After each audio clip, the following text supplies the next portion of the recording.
Аллах сізді жақсы көргөнүнүн 3 белгisi. Биринчиден, сізге Аллах Таала ең бірінші ширинден ширин, таттуу, уулдан мурда кыз бериши. Аллах Таала сізді жақсы көрөт, сүйөт, эгерде сізге кыз берген болсо. Кызды ардактаңыз, сүйүңүз. Кыз перзенттүү болсоңуз, курсагынан өңүз жыттаңыз, ал бейиштин жыты. Ушунчалык таттуу болот, ушунчалык жакшы болот, мээримдүү болот, атасына күйүүнү сүйүмдүү болот. Бул кыз перзент. Аллах сизди жакшы көрөт, эгер кызыңыз болсо.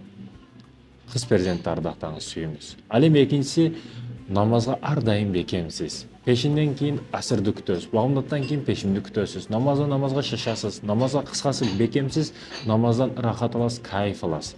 Аллах Таала сизди жакшы көргөнүнүн белгиси мекен дешим. Мына Кудайым буйрса 2026 жыл 3-4 ай калды орозого дагы орозо келатат. Руханий жактан, организмибизден баштап ички дүйнөбүзгө чейин эс ала турган ай.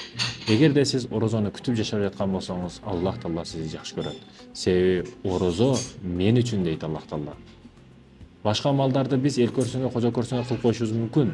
Бирок бир нерсени ичиштен, жештен мурда анау көрбөй калат, акырана көрбөй калат, ата-энем көрбөй калат, агайым көрбөй калат, аялым көрбөй калат, же боло берейин холодильникти ачып, же аял болсоңуз жерим жокко, бека жокко жеп кое берейин дешиңиз мүмкүн. Бирок Аллах көрүп турат деп өзүңүздү токтотуп коесуз да. Демек сизди Аллах жакшы көрөт.